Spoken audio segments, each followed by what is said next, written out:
Hi guys and welcome back to the Average Pundits podcast, your home of all things Premier League.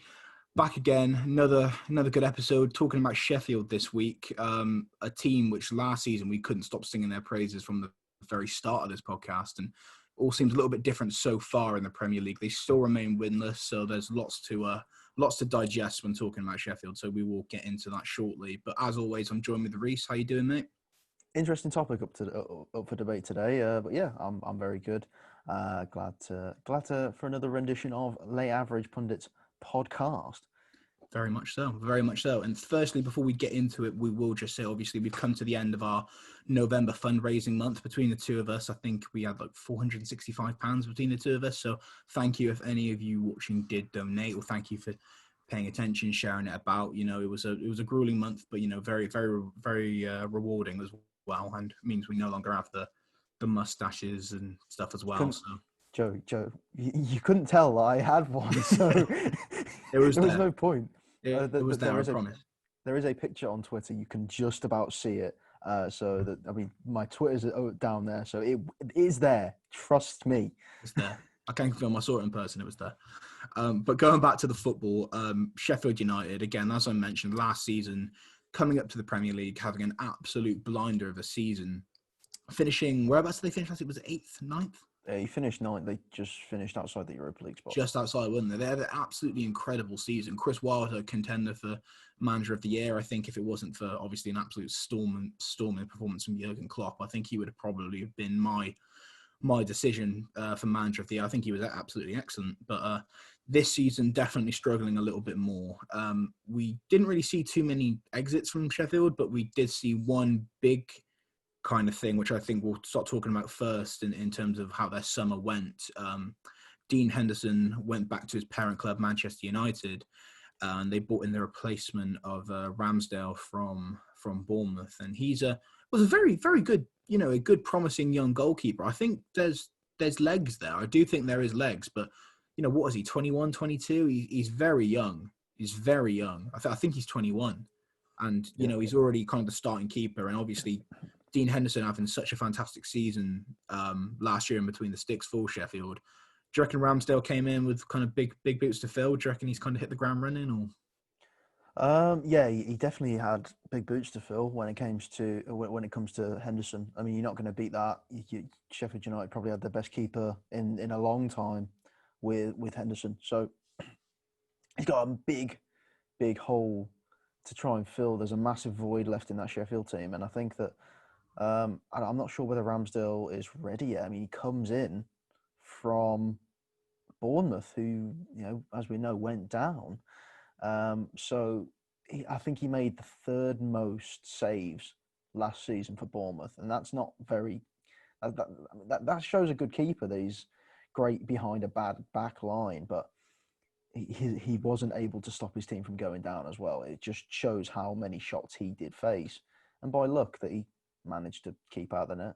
Well, Dean Henderson obviously made, you know, quite a storm last season, but coming back into Manchester United, which I think was a great acquisition for us to retain him. You know, he signed a long-term deal with us, which a lot of people were criticising. And it wasn't until on the weekend that we saw his Premier League debut for Manchester United in the 3-2 win against Southampton.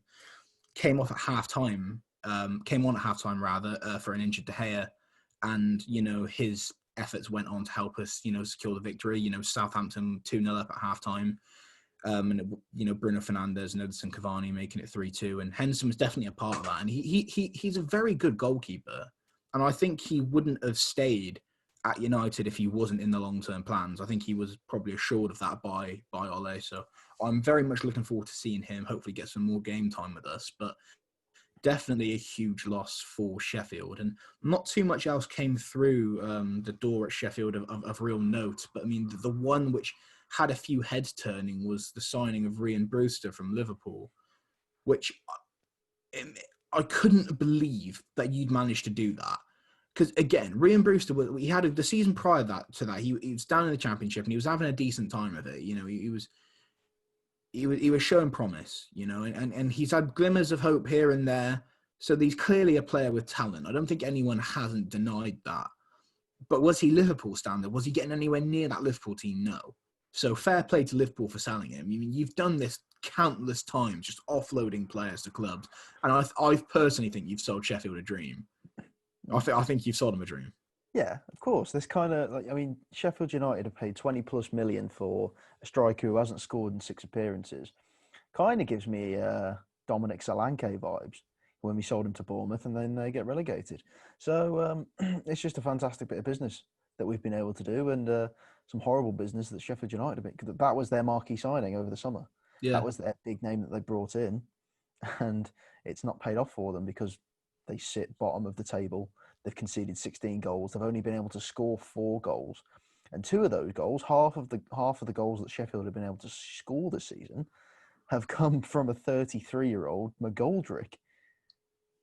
It's baffling, really. Definitely a bit of that is quite a surprising stat. I mean, last season he was barely making appearances, but I mean, like, yeah, if the goals are coming from him and not from the marquee, the young, hungry signing who was brought in to try and change things. I don't know who vetoed that. I don't know who said, that's a great idea. Let's go for it. I mean, there was so much risk attached to it. And you mentioned Dominic Solanke to Bournemouth, and then before that, it was Jordan Ibe.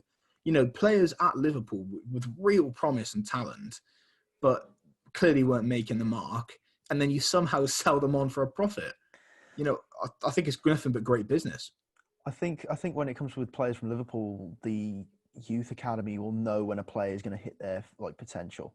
I mean, and if they don't hit their potential by a certain, don't start making progress by a certain age, then they will sell them because they will show glimmers of hope, but in the Liverpool system.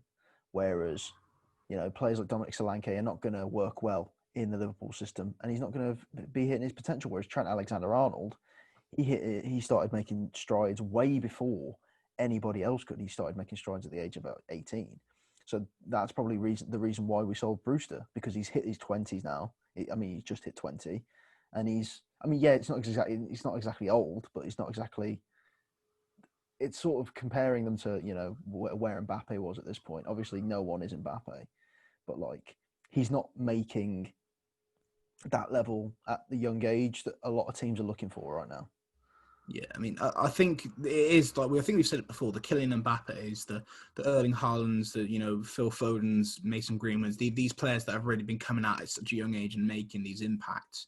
It kind of leads to forget these players could all still be playing for the under 18s, the under 21 sides, and they come out so young and so early now that they have such a weight thrown onto them. So maybe you're right in what you say. Maybe Ryan Brewster had too much on his shoulders. But he's now finds himself as part of an underperforming side who are very much candidates to go back down to the Championship, which is a real shame considering how great, additions they were to the Prem last season. But right now, I don't know how you think it's looking, but it's not looking positive for me. I'm not sure what it would take to necessarily turn this around. I think a bit of investment in January, but if nothing happens in January, I don't think that anything's going to turn this around. Nothing but team chemistry was able to sort out this team last season, and I think that's quite evident that all of that has been thrown out the window. It's sort of like when Leicester won the title, and everyone was like, "Oh my God, this is amazing." It's kind of like that, "Oh my God, this is amazing." Sheffield United first season in the Premier League, finishing the top half of the table, pretty much going neck and neck with Arsenal for the entire thing. But then they got found out. Everyone over the summer was doing their homework on the Sheffield United team that were catching so many teams out. It's like that Leicester team that were so fast on the counter-attack, and it was sort of an evolution of the game where you're like, okay, this is how they need to play. We need to step up our game. And it's evident that Sheffield United have not evolved their game in any way at all.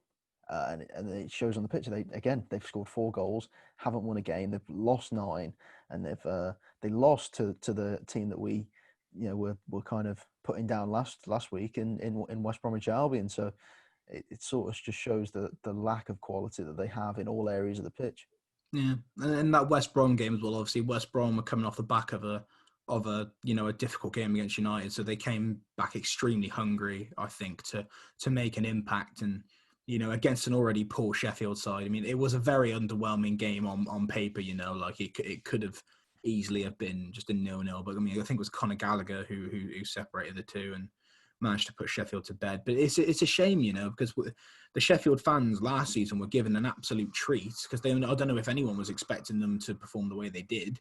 So it's difficult, isn't it? I mean, do you set your expectations too high? When newly promoted clubs come up to the Premier League in recent years, you've mentioned Leicester, you've mentioned we spoke about Wolves before. Southampton are another really good story when they were promoted. Bournemouth as well. These are all clubs which came down from the Championship, had decent seasons, and then built upon them year after year. It's about keeping up the first season and then building on it the second season. That's how I feel. A lot of successful clubs from the Championship do. And Leeds were a team which I think we both predicted to be lower down in the table, but I don't know if we both predicted them to stay up. I think I predicted them just to survive. But, we're now seeing, a very exciting team potentially. If they stay up in the Premier League, they've got the fan base, they've got the love, they've got the manager, and they've got quite a few signs of the players as well. They build on that, it could be a real big success story. But certainly Sheffield, we are kind of struggling to see where the idea is going to lead them. Chris Wilder as a manager last season was heralded, wasn't he? He was absolutely praised. Do you think the players have lost faith in him? Do you think he's lost the players? Because there's so many different combinations about why clubs lose the form, isn't there? But Chris Wilder as a manager, I think last season, like I said before, we were all singing his praises. I just think that the manager doesn't have the backing that he needs. I mean, he's a great manager, and we saw that last season. He just needs the players, and he needs he's got the tactics, obviously, but he needs to evolve as a manager. I think, his tactics need to start changing. You can't play slow ball anymore. You can't just rely on being lucky and holding out on teams and playing 10 behind the ball and expecting results. I mean, you have to get to a point where you are scoring more than you're conceding, and they are conceding 4 times the amount that they're scoring. And you said they do have great players. I mean, Lys Mousset was a great acquisition last season. John Fleck, Sander Berg as well. He's a very promising player. If Sheffield United are to go down, I could see a couple of teams being, scavenging around Sheffield United for him.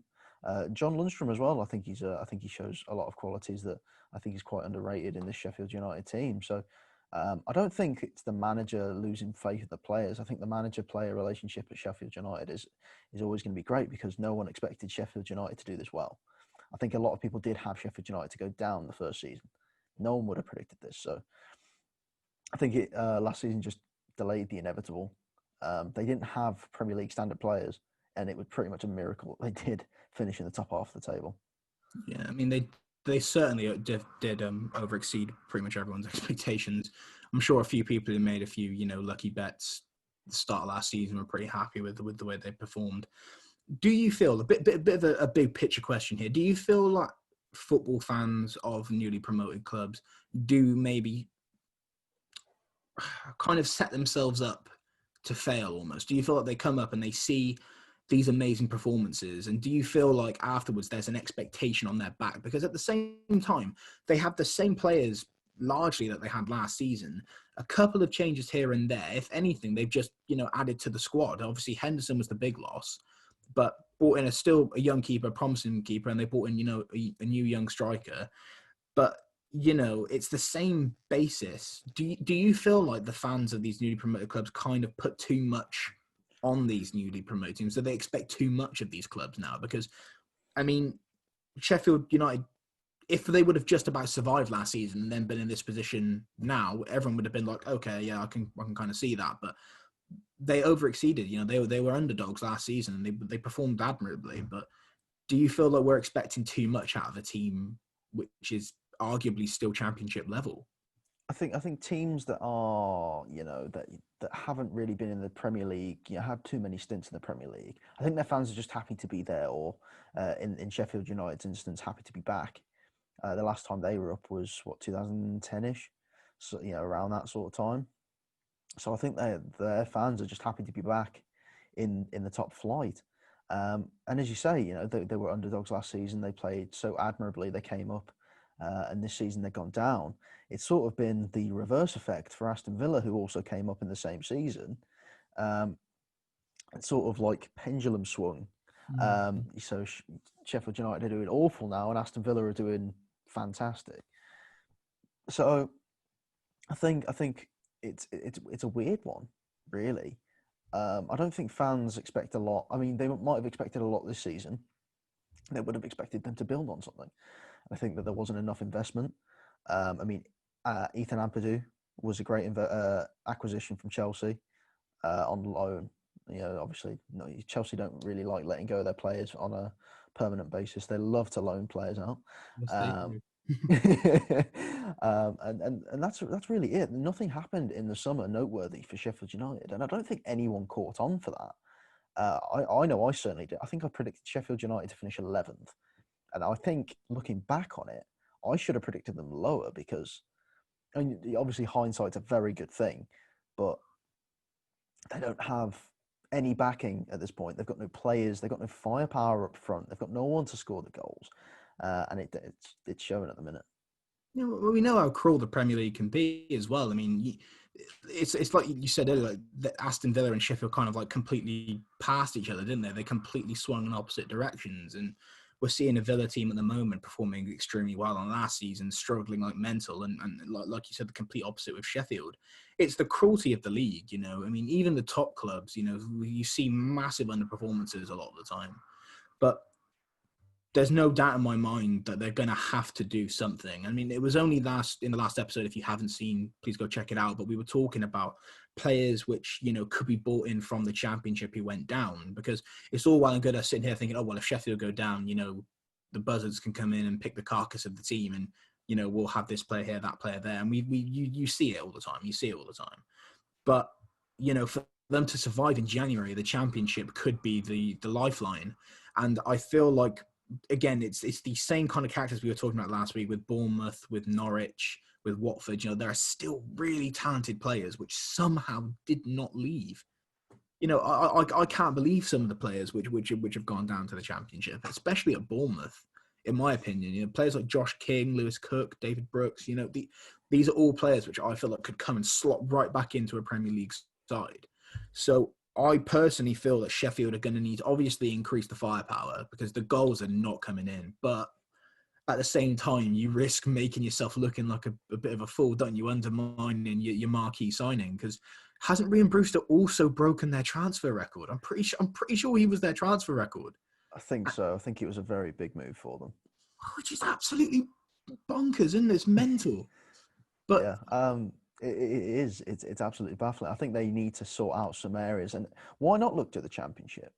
Is, you know, can they break their transfer record again? Probably not. They probably don't have the funds, but can they definitely bring someone in from the Championship at a lower rate because they're in the Championship? Absolutely. Who says they can't go out and get an Ismail Assar? Who says that they can't go out and get Brian Mbembo from Brentford? You know, or maybe even strengthen the defence. Max Aarons hasn't gone anywhere. yeah, again, baffling. I don't know if we mentioned this last week, but how has Max Aarons not left that club? It's crazy. But I mean, you saw Aston Villa rely on the Championship in the window just gone. They bought up Ollie Watkins and they bought in Matty Cash, and those two have slotted right into a Premier League competent side. You know, it's doable. I mean, I don't think the Championship gets enough credit as a league. It's a very tough league with very good players in there. So maybe it is time to do a bit of shopping come January. But the question is, do we feel like much is going to happen? And, you know, it's very close now. The first, you know, we're recording this on the 1st of December, 2nd if you're watching this, you know, if it's coming out on release day. But, you know, we're not far away now to the January transfer window. And the January window on paper, it's the duller of the two. But occasionally there's some absolutely amazing things in the works. Hopefully we've got some good content for you guys coming out around the time of the window. Hopefully we've got some interesting things in the pipeline, as I'm sure we do. But Reece, do you reckon Sheffield are going to be active in January? Do you reckon they're going to be able to pull any strings? They have to be. They have to be. And I would just start, like, if I was Chris Wilder in the board, I would be marking names instantly. I would be going to whatever board is in their offices and just go like, I want this player. I want Ismail Assar. I want Emiliano Buendia. I want Max Aarons. I want Mbembo from Brentford. I want what's his name? Jay De Silva, who plays for Bristol City. He's a left back. I want Jay De Silva. All these players that I think are fantastic. I think they can go out and get and strengthen their team immediately. They would slot in, like as you say, Aston Villa did, and they're performing admirably. And they're probably going to finish mid-table this season, if not higher. They're probably going to do what Sheffield United did last season. So I think that they have to, in order, because they've got great midfield players. That it's been shown. They've got Ender Stevens, who's also a very good player, but I think that they need a stronger backline to help Ramsdale, and they also need to start scoring as well. And that's either a new striker or someone to create the chances for Ryan Brewster, which they don't have. They don't have a creator, so someone that fits the tempo of the Premier League for sure. Otherwise, they're going to go down. Yeah, no, I can't help but agree with you there. There is certain creativity and firepower needed in that team. And, relegation candidates aside, I mean, at the early dates in the Premier League, we've still got a lot more to go, but Fulham and West Brom have been two names very heavily, toted down at the bottom, and both of those teams won on the weekend. Much needed wins for both clubs. Fulham doing over Leicester, which was just absolutely bonkers. They played very well as well. Great game. I'm just like going over the players in my head. I apologise, but like Todd Cantwell still plays for Norwich, and he hasn't been picked up. Ovi Ajara is in the Championship. I think I'm not sure whether he's on loan at Reading.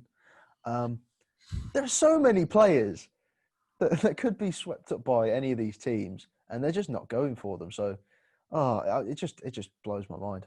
There's players in the Championship that I feel like can slot into top six clubs. Maybe not starting, but there's bags of talent there, man. I think that the summer transfer window was very strange because there were so many misses, man. So many just people that just did not get picked up. So Sheffield, they've got options, man. They've got options. Hopefully they express these options and stuff. And I'm sure it won't be long until we're having transfer specials and stuff so we can go more in depth. But if we've got any Sheffield United fans who watch this or any people who want to talk about Sheffield, please do get in touch with us.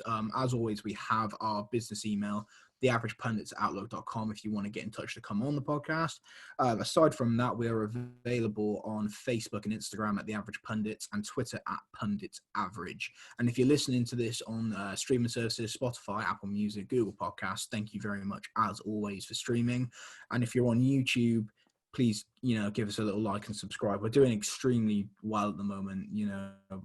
It's been very humbling. It's been a year of a lot of new things for us with this podcast, and breaking that 100 subscribers, and the likes are coming in, the views are coming in. So thank you very much for the support, as always. And as always, Reece, thank you for joining me as well today.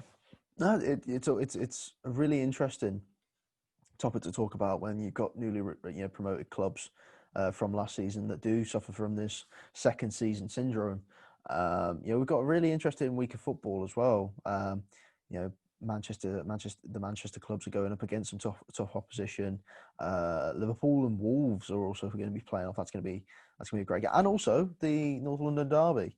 We've got Spurs and Arsenal facing off. So that's going to be a lot of entertaining games for this week. So roll on the football. Roll on the football indeed. And as always, we will be covering the Premier League games over on our Instagram and our Twitter. So go and check out those respectively. Thank you very much, guys, as always. And we will see you next time.